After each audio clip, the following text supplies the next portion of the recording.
प्रश्न को, जो प्रश्न आपको एग्जाम में नंबर दिलाएगी। एक प्रश्न है पहला यहाँ पे कि यामिनी कृष्णमूर्ति को 1977 में इनमें से किस अवार्ड से सम्मानित किया गया था। देखिए ये क्वेश्चन काफ़ी ट्रेंड में है आजकल ये नहीं पूछता है कि फला आदमी किस नृत्य से संबंधित है, ये पूछता है फला आदमी को फला पुरस्कार कब मिला। ठीक है, तो यामिनी कृष्णमूर्ति को 1977 में संगीत नाटक अकादमी पुरस्कार से सम्मानित किया गया था।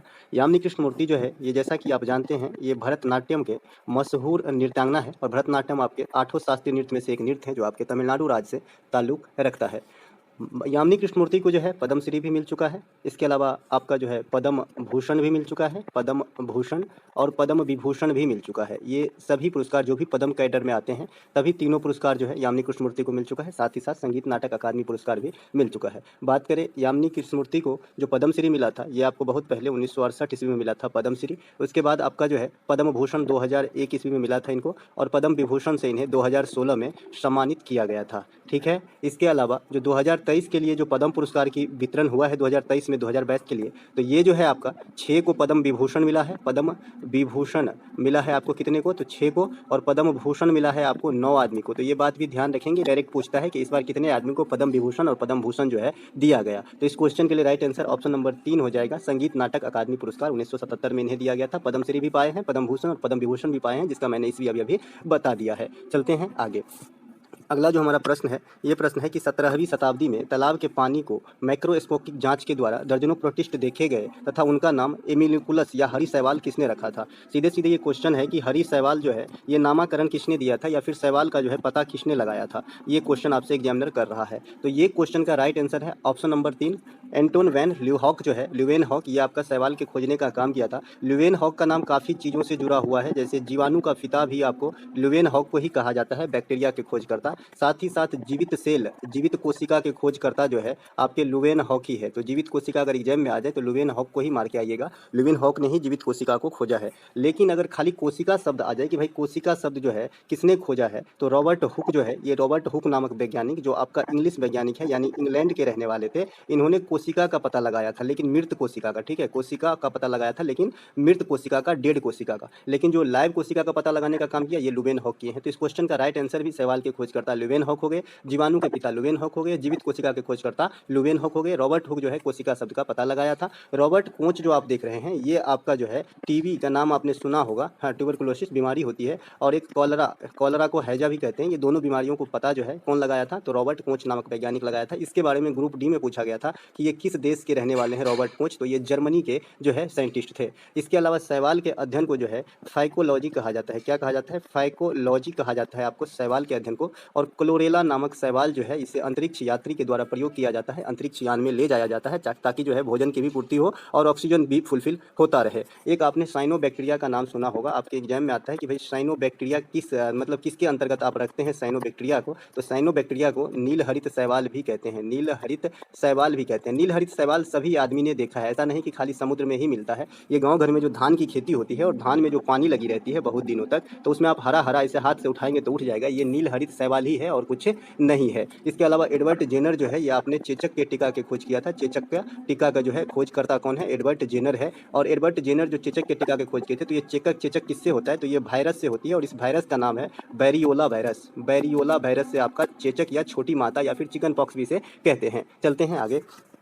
अगला एक प्रश्न है हमारा, निम्नलिखित में से किस देश में कभी भी ओलंपिक का खेल का आयोजन नहीं किया गया है? देखिए यहाँ पे 4 देश का नाम है, दक्षिण अफ्रीका, ऑस्ट्रेलिया, जापान और एक है आपका कौन है? चीन है। ठीक है, तो देखिए दक्षिण अफ्रीका में कभी भी ओलंपिक खेलों का आयोजन नहीं किया गया है। साथ ही साथ आपके भारत में भी कभी भी ओलंपिक खेल का आयोजन नहीं किया गया है। ओलंपिक की इतिहास थोड़ा मैं जानना चाहूँगा। इतिहास में ओलंपिक जो आधुनिक वाला आप ग्रीष्मकालीन देख रहे हैं, इसकी शुरुआत 1896 में एथेंस से होता है, पियरे डी कुबर्टीन के द्वारा। ठीक है, और ये 4 साल के अंतराल पे जो है ग्रीष्मकालीन ओलंपिक होता है। ओलंपिक के 4 फॉर्मेट होते हैं, ग्रीष्मकालीन, शीतकालीन, पैरा, पैराशीत। ठीक है, तो ये जो मेन वाला है ये ग्रीष्मकालीन ओलंपिक होता है, इसी के नाम से ओलंपिक विख्यात होते हैं। तो 1896 में शुरू होती है और 1900 ईस्वी में जो ओलंपिक आपका पेरिस के अंदर हुआ था, तो उसी में से भारत भाग लेना स्टार्ट करता है। पिछला ओलंपिक जो हुआ था 2020 वाला, हालांकि डिले हुआ था, 2021 में कराया गया था, तो ये आपका टोक्यो के अंदर यानी जापान में कराया गया था। तो जापान आपके ऑप्शन में दिख रहे हैं। यहाँ पे भारत ने 7 पदक प्राप्त किए थे, 1 गोल्ड, 2 रजत और 4 ब्रॉन्ज प्राप्त किए थे। गोल्ड जो आया था ये नीरज चोपड़ा के द्वारा 87.58 मीटर भाला फेंकने के कारण इन्हें गोल्ड मिला था। इसके अलावा ऑस्ट्रेलिया में 3 बार आपका जो है ओलंपिक का खेल 2 बार हो चुका है और तीसरी बार होना है। एक बार आपका 1956 में हुआ है और एक बार आपका 2000 ईस्वी में हुआ है, और जो तीसरी बार ऑस्ट्रेलिया में खेल होना है ये भी डेट घोषित हो गया है 2032 में। ऑस्ट्रेलिया के ब्रिस्बेन में आपका जो है ब्रिस्बेन में जो है आपका ओलंपिक होना है ग्रीष्मकालीन वाला। तो ये बात भी ध्यान रखेंगे। 2024 का जो ओलंपिक होगा ये आपका पेरिस के अंदर होगा, ठीक है। तो ये बात भी आपको ध्यान रखना है, ठीक है। यानी आगामी जो ओलंपिक होगी पेरिस के अंदर होगी। भारत के अंदर मैंने बता दिया भाई ओलंपिक कभी नहीं हुआ है, लेकिन भारत के अंदर कॉमनवेल्थ गेम हुआ है, राष्ट्रमंडल खेल जिसे आप कहते हैं। इसका पुराना नाम ब्रिटिश एम्पायर गेम है, ये बात भी ध्यान रखें। तो इसकी शुरुआत आपका 1930 में हैमिल्टन कनाडा से होती है और भारत में 2010 ईस्वी के अंदर हुआ था, और 2022 में जो लेटेस्ट वाला हुआ है ये आपका बर्मिंघम इंग्लैंड के अंदर हुआ है। सभी क्वेश्चन को एकदम घसीटते चलेंगे, कुछ भी छोड़ने की बात नहीं है ना। इसके अलावा अगर आपसे कोई पूछ ले कि जो बर्मिंघम में ओलंपिक हुआ था 2022 के अंदर, यहाँ पे भारत ने कितने पदक प्राप्त किए थे, तो 61 पदक प्राप्त करते हुए चौथा पोजीशन हासिल किया था। तो ये बात भी आपको ध्यान रखना है। इसी जो आपका बर्मिंघम जो कॉमनवेल्थ है इसी में जो है 3 गोल्ड आपका जीता था कौन, शरत कमल जो टेबल टेनिस के खिलाड़ी हैं, 3 गोल्ड जीत के इतिहास रचा। इसी कारण 2022 ईस्वी का जो मेजर ध्यानचंद पुरस्कार है ये आपका शरत कमल को दिया जाता है, जो आज KVS के एग्जाम में पूछा गया था। इसके अलावा एक प्रश्न इनमें से कौन रामपुर घराने से संबंधित नहीं है। देखिए आर्ट एंड कल्चर जो है ये SSC को काफ़ी ज़्यादा पसंद है। अभी CGL का मेंस भी होने वाला है, वो बच्चे भी देखे जिनका मेंस है ना। तो जो घराना से संबंधित क्वेश्चन काफ़ी सारे आते हैं कि भाई फला गायक जो है किस घराना से ताल्लुक़ रखते हैं। तो देखिए रामपुर घराने के जो जन्मदाता कहे जाते हैं ये उस्ताद इनायत खान कहा जाता है। रामपुर आपके यूपी में जो है जगह है, वहाँ से इस घराने का नाम पड़ा है। तो यहाँ पे उस्ताद इनायत खान तो हो ही गया, उस्ताद गुलाम आबिद खान भी हो गया और आपका गुलाम मुस्तफ़ा खान भी, ये तीनों जो है रामपुर घराने से हैं। लेकिन जो पंडित भीमसेन जोशी है और ये सब के सब हिंदुस्तानी संगीत से जुड़े हुए हैं, ये बात भी आपको ध्यान रखना है। हिंदुस्तानी संगीत, शास्त्रीय संगीत कहते हैं, हिंदुस्तानी शास्त्रीय संगीत से जुड़े हुए हैं, है ना। इंडिया में 2 बेसिकली फॉर्म होती है क्लासिकल सॉन्ग का, एक तो कर्नाटक संगीत और एक हिंदुस्तानी शास्त्रीय संगीत। तो हिंदुस्तानी शास्त्रीय संगीत के ये सभी गायक हैं एक्सेप्ट भीमसेन जोशी। भीमसेन जोशी जो है ये रामपुर घराने के नहीं है, अन्य 3 जो है शास्त्रीय संगीत तो सभी है, लेकिन रामपुर घराने से भीमसेन जोशी नहीं है। ये किराना घराना से संबंधित है और ये जो है इनके गुरु रहे हैं आपका मुस्तफ़ा खान, ठीक है। गुलाम मुस्तफ़ा खान जो है आपका गुरु रहे हैं पंडित भीमसेन जोशी का। पंडित भीमसेन जोशी को 2008 ईस्वी में भारत रत्न भी दिया गया था। तो ठीक है, तो ये बात सब ध्यान रखेंगे। चलेंगे आगे। अगला प्रश्न हमारा निम्नलिखित में से कौन सा युग्म सही नहीं है। देखिए अब किताब के नाम और उनके राइटर से यहाँ पे मैच किया गया है। आपको गलत जो मिसमैच है वो आपको जो है ढूंढना है यहाँ पर, ठीक है। तो देखिए यहाँ पे करेज एंड कन्विक्शन विजय कुमार सिंह, ये बहुत अच्छा है, विजय कुमार सिंह के द्वारा लिखा गया है courage and conviction. State from the heart Natwar Singh, इसे रहने दीजिए। The end of India Khushwant Singh, बहुत अच्छा लिखा है। Matters of discretion Inder Kumar Gujral. देखिए ये सभी के सभी क्वेश्चन जो है राइट में मिलाया गया है एक्सेप्ट 2 नंबर। तो राइट आंसर आपका 2 नंबर हो जाएगा क्योंकि इसका मिसमैच हो गया है, गलत हो गया है। स्टेट फ्रॉम द हर्ट जो है ये भारत के धुरंधर हरियाणा हरिकेन कपिल देव का जो है जीवनी है, ठीक है। तो कपिल देव से इसे मैच करना होता तो ऑप्शन नंबर 2 यहाँ पे राइट आंसर हो जाएगा। कपिल देव को हरियाणा हरिकेन भी कहा जाता है और आपको याद होगा भारत का वो ऐतिहासिक वर्ल्ड कप जीत 1983 जिसमें कपिल देव की अगुवाई में थे। भारत 2 बार जीते हैं, एक बार 2011 में महेंद्र सिंह धोनी की अगुवाई में जो है क्रिकेट वर्ल्ड कप जीता है और एक बार 1983 में जीता है। इसके कुछ अन्य किताब भी हैं खुशवंत सिंह के जो आपके एग्जाम में आते रहते हैं, जैसे ट्रेन टू पाकिस्तान का नाम आपने सुना होगा, ट्रेन टू पाकिस्तान का नाम आपने जो है सुना होगा, ये भी पूछा जाता है। इसके बाद द कंपनी ऑफ वुमेन आपने नाम सुना होगा, ये भी जो है आपका खुशवंत सिंह के द्वारा ही लिखा गया जो है प्रमुख पुस्तकों में से है। देखिए SSC को जो है शशि थरूर जो राइटर हैं, ये पहले नेता हुआ करते थे, शशि थरूर जो है ये आपका काफ़ी पसंद है SSC को, तो इनके किताब जरूर करके जाए। अगर आप CGL के मेंस देने वाले हैं तो इनका एक किताब जो बहुत फेमस है आपका अभी ये नया जो आया है अम्बेडकर ए लाइफ किताब करके जो है शशि थरूर जी ने लिखे हैं, तो ये भी ध्यान रखें। और एक इन एरा ऑफ डार्कनेस भी लिखा है, तो ये बात भी ध्यान रखें। ये एरिया ऑफ डार्कनेस दूसरे राइटर के हैं, लेकिन इन एरा ऑफ जो मतलब अंधेरों का युग जिसका हिंदी निकलेगा वो किताब जो है आपका शशि थरूर जी ने लिखा है। इसके अलावा अगला प्रश्न हमारा निम्नलिखित में से सरकारी बजट का क्या उद्देश्य है। तो देखिए भारतीय संविधान में बजट शब्द का मेंशन नहीं है, इसके जगह पे है आपका वार्षिक वित्तीय विवरण। क्या है, वार्षिक वित्तीय विवरण करके जो है बजट के लिए इस्तेमाल किया गया है शब्द। और आर्टिकल 112 जो है बजट से संबंधित है। भारत में स्वतंत्र भारत के प्रथम बजट जो है सन्मुखम शेट्टी जी ने जो है आपको पेश किया था। और जॉन मथाई जो है, जॉन मथाई लिखना है भाई, जॉन मथाई जो है ये आपका गणतंत्र भारत के प्रथम बजट पेश करने वाले थे। सबसे अधिक बार बजट पेश करने का रिकॉर्ड जो है ये आपका मोरारजी देसाई साहब के हैं। मोरारजी देसाई साहब के एक और नाम रिकॉर्ड है जो प्रथम बार गैर कांग्रेसी प्रधानमंत्री बने थे इंडिया के लिए, है ना। तो ये बात भी आपको ध्यान रखना है 1977 में जनता पार्टी के सरकार की तरफ से। तो जो बजट का उद्देश्य होता है जीडीपी का विकास करना, ये तो पॉजिटिव है तो होगा ही होगा, संसाधनों का पुनः आवंटन ये भी होगा और संतुलित क्षेत्रीय विकास ये भी होगा। तो उपयुक्त सभी यहाँ पे राइट आंसर होता हुआ दिख रहा है। अगला प्रश्न हमारा मेंडेलीव की आवर्त सारणी के अनुसार समूह 3 के अज्ञात तत्व का परमाणु द्रव्यमान 68 था, जिसे बाद में गैलियम द्वारा प्रतिस्थापित कर दिया गया। अब देखिए जो मेंडेलीव के आवर्त सारणी में ऐसा कौन सा तत्व था जिसे बाद में गैलियम के द्वारा प्रतिस्थापित किया, इस प्रकार के प्रश्न पूछे जा रहे हैं। तो ये था आपका ईका एल्युमिनियम। देखिए जो अज्ञात तत्व वाला क्वेश्चन है, आजकल काफ़ी ट्रेंड में चल रहा है। ये क्वेश्चन बार-बार पूछा गया अभी एसएससी जो आपका एचसीएम सीआरपीएफ हो रहा है और जीडी में भी पूछा गया था कि जेड 120 जो भावी भविष्य के तत्व हैं जो अभी अज्ञात हैं, उसे आधुनिक आवर्त सारणी के किस वर्ग में रखा जाएगा। देखिए इस प्रकार से 18 वर्ग होते हैं, तो इसे वर्ग 2 में जगह दिया जाएगा अज्ञात तत्व जेड को। ठीक है, तो इस क्वेश्चन के लिए राइट आंसर ऑप्शन नंबर 3 हो जाएगा। इसके अलावा जो आधुनिक आवर्त सारणी है, इसके खोजकर्ता आपका मोस्ले महोदय है और प्राचीन वाले के खोजकर्ता मेंडलीव महोदय है। मोस्ले वाले आवर्त सारणी में 7 आवर्त और 18 वर्ग है। मेंडलीव वाले आवर्त सारणी में 7 आवर्त और 9 वर्ग हुआ करता था। मोस्ले साहब वाला जो आवर्त सारणी है परमाणु क्रमांक पर आधारित है, बढ़ते क्रम पे सजाया गया है, और जो मेंडलीव वाला आवर्त सारणी है परमाणु भार पर आधारित हुआ करता था। मोस्ले वाला आवर्त सारणी में कुल 118 ज्ञात तत्व हैं और मेंडलीव वाले आवर्त सारणी में कुल 63 ज्ञात तत्व थे, इसीलिए तो अज्ञात 68 लिखा गया ना। इसके अलावा चलते हैं आगे। अगला प्रश्न है कि भारतीय संविधान का कौन सा अनुच्छेद उपराष्ट्रपति के चुनाव से संबंधित है। देखिए वाइस प्रेसिडेंट जो है सबसे पहले अभी कैमा नंबर का वाइस प्रेसिडेंट है, तो 14वें नंबर के वाइस प्रेसिडेंट जो है पदासीन है, और ये कौन है तो जगदीप धनखड़ साहब है। जगदीप धनखड़ साहब है ना 14वें नंबर के। ये किसका स्थान लिए हैं तो वेंकैया नायडू साहब का जो है आपका स्थान लिए हैं। नायडू साहब जो है देश के 13वें उपराष्ट्रपति हुए थे। तो जो उपराष्ट्रपति से संबंधित आर्टिकल है ये आपका स्टार्ट होता है 63 से। ठीक है, तो यहाँ से आप अंदाजा लगा सकते हैं, लेकिन सब कोई नजदीक का है, इसीलिए जो उपराष्ट्रपति का चुनाव होता है यह आर्टिकल 76 के थ्रू किया जाता है, सॉरी 66 के थ्रू किया जाता है। 76 अब निकल ही गया है मुंह से, तो 76 के थ्रू जो है महान्यवादी की नियुक्ति करते हैं कौन, राष्ट्रपति। ठीक है, महान्यवादी भारत का सबसे बड़ा विधिक अधिकारी होता है जो अभी रमनी साहब है। ठीक है, तो ये बात भी आपको ध्यान रखना है। इसके अलावा जो राज्यसभा का प्रेसिडेंट होते हैं आपका उपराष्ट्रपति साहब, ये आर्टिकल 64 इनको इस प्रकार का पावर जो है प्रदान करता है। आर्टिकल 64 के थ्रू जो है राज्यसभा का अध्यक्ष कौन होता है, उपराष्ट्रपति साहब होते हैं। इसके अलावा जो उपराष्ट्रपति के चुनाव में कौन कौन भाग लेते हैं तो संसद के सभी सदस्य भाग लेते हैं आपका उपराष्ट्रपति के चुनाव में। लेकिन यहीं पे अगर आपको राष्ट्रपति का चुनाव में कौन कौन भाग लेता है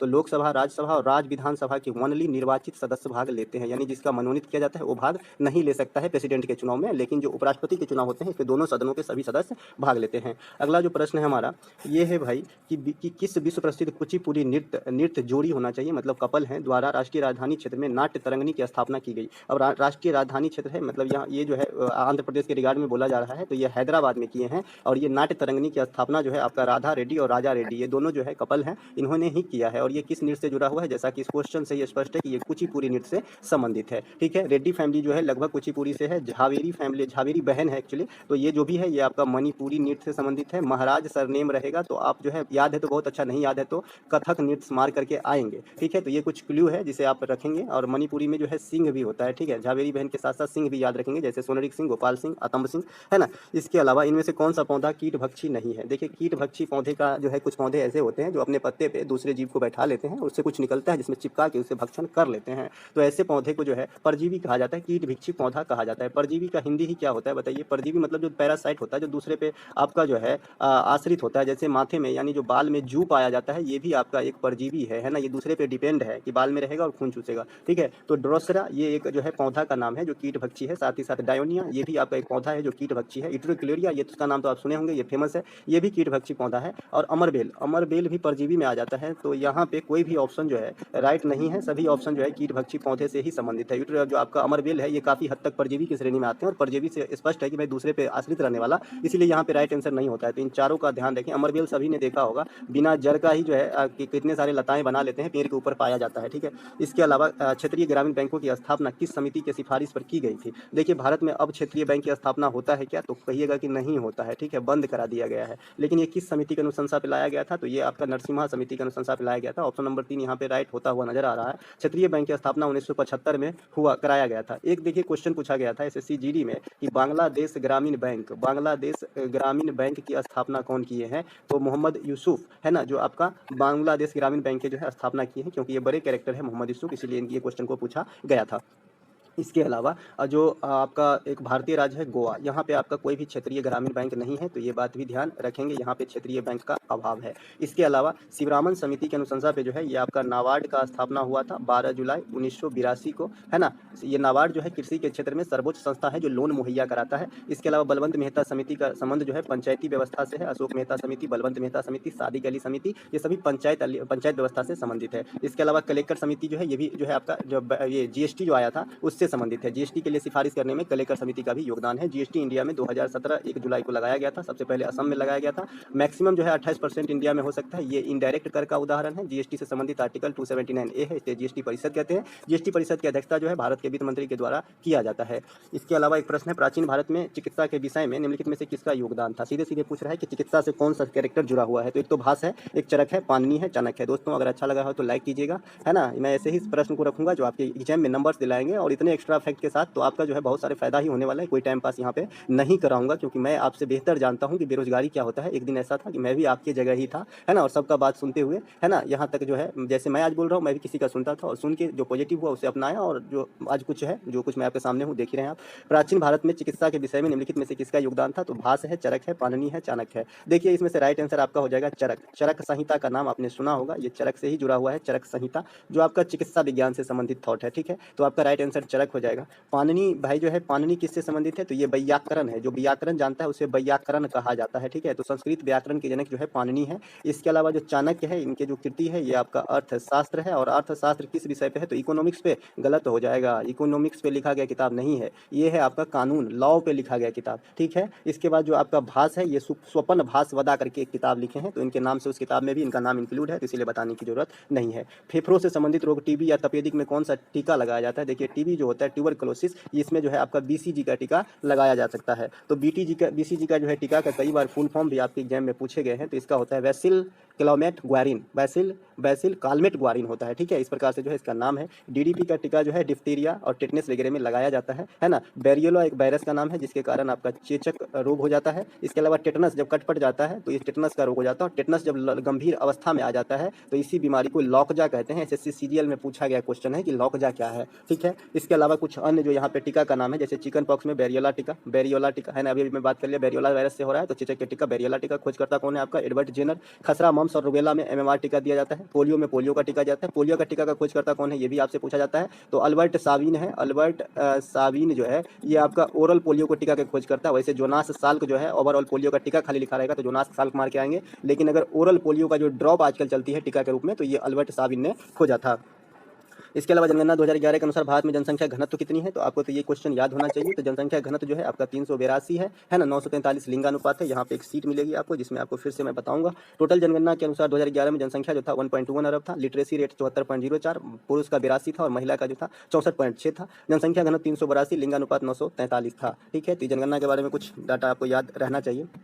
इसके बाद में जो अगला क्वेश्चन है ये है कि निम्नलिखित में से किस शासक ने चांदी का टका चलाया था? देखिए चांदी का टका और तांबा का जीतल ये चलाने का काम किया था आपका इल्तुतमिश। इल्तुतमिश जो है गुलाम वंश के जो है एक शासक हैं। इन्होंने तुर्कान ए चिहलगानी नामक दल का भी गठन किया था, और ये रजिया के पापा हैं। जो रजिया वही रजिया हैं जो भारत के प्रथम महिला शासिका बनी थी, ठीक है। कुतुबुद्दीन ऐबक जो है ये गुलाम वंश की स्थापना करते हैं 1206 में, और 1210 में इसकी घोड़ा से गिरकर चौगान खेलते समय मृत्यु हो जाते हैं। इसका नाम जो है आपका लाख बख्श भी है, यानी लाखों का दान देने वाला। और कुतुब मीनार का जो नींव रखवाया था इन्होंने ही रखवाया था। कुतुब मीनार को दोस्तों कुब्बत उल इस्लाम मस्जिद भी कहा जाता है, जो दिल्ली के अंदर है। बाद में इल्तुतमिश ने इसका काम पूरा करवाया था। एक क्वेश्चन यहाँ पे बताना उचित होगा, कई बार एसएससी ने पूछा है कि भारत में सबसे पहले स्वर्ण मुद्रा किसने चलाया, ठीक है। तो स्वर्ण मुद्रा अगर सर्वप्रथम की बात कहेगा तो इंडो बैक्टीरियन अगर ऑप्शन में है तो सुटेबल ऑप्शन में है। इंडो बैक्टीरियन मतलब हिंद यूनानी शासक, ठीक है। लेकिन अगर बड़े पैमाने पर किसने चलाया तो कुषाण वंश ने, ठीक है। तो ये दोनों बात ध्यान रखेंगे। कुषाण वंश के संस्थापक भी पूछा जाता है। कुजुल कफरीडस कुशाल वंश के संस्थापक हैं। अगला प्रश्न 74वें गणतंत्र दिवस के अवसर पर पद्म विभूषण से किसे सम्मानित नहीं किया गया? अभी मैंने बताया कि पद्म विभूषण जो है 6 को दिया गया है इस बार।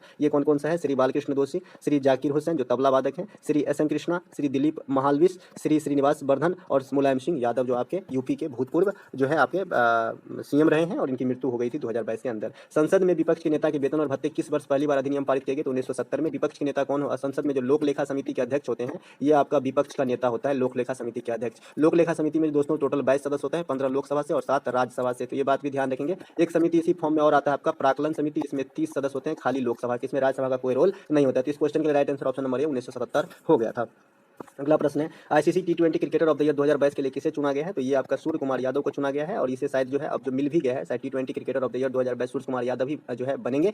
और इसके अलावा जो आपका सैम करन है, ये जो अभी आईपीएल होने वाला है 2023 में, ये सबसे महंगा खिलाड़ी है आईपीएल के अंदर, और ये किंग्स 11 पंजाब के द्वारा खरीदा गया है, ठीक है। विराट कोहली जो है पूरे दुनिया में ओडीआई में 5वां सबसे अधिक रन बनाने वाले जो है पुरुष हैं, यानी खिलाड़ी हैं। तो ये बात भी आपको ध्यान रखना है। इसके अलावा विधान चंद्र राय पुरस्कार किस क्षेत्र में दिया जाता है? तो विधान चंद्र राय पुरस्कार जो है दोस्तों ये आपका चिकित्सा के क्षेत्र में दिया दिया जाता है। ऑप्शन नंबर बी यहाँ पे राइट आंसर हो जाएगा। चिकित्सा के क्षेत्र में भगवान धन्वंतरी का नाम आपने सुना होगा, तो धन्वंतरी पुरस्कार भी होता है, तो धन्वंतरी पुरस्कार भी आपका चिकित्सा के क्षेत्र में दिया जाता है ना। इसके अलावा खेल कूद में मेजर ध्यानचंद हो गया, है ना, अर्जुन हो गया, इसके अलावा अर्जुन हो गया, मेजर ध्यानचंद हो गया, तो ये दोनों पुरस्कार जो है खेल के क्षेत्र में दिया जाता है। इसके अलावा साहित्य के क्षेत्र में व्यास सम्मान हो गया, ज्ञानपीठ हो गया, है ना, तो ये सब जो है आपका साहित्य के क्षेत्र में दिया जाने वाला पुरस्कारों में से है। भारत के अंदर चलचित्र के अंदर जो सबसे बड़ा पुरस्कार है दादा साहब फाल्के पुरस्कार है, और इस लेटेस्ट वाला जो है आशा पारेख को दिया गया है, तो ये बात भी आपको ध्यान रखना है। लेटेस्ट वाला जो आपका दादा साहब फाल्के है, दादा साहब फाल्के की शुरुआत भी पूछी जाती है 1969 में होती है, गोविंद धुंध फाल्के के नाम पे, और फाल्के जो इस बार का मिला है ये आशा पारेख को मिला है। तो दोस्तों ये थे आज के प्रैक्टिस सेट का वीडियो। अगर आपको अच्छा लगा तो लाइक करेंगे। मिलेंगे एक नए वीडियो में, तब तक के लिए जय हिंद।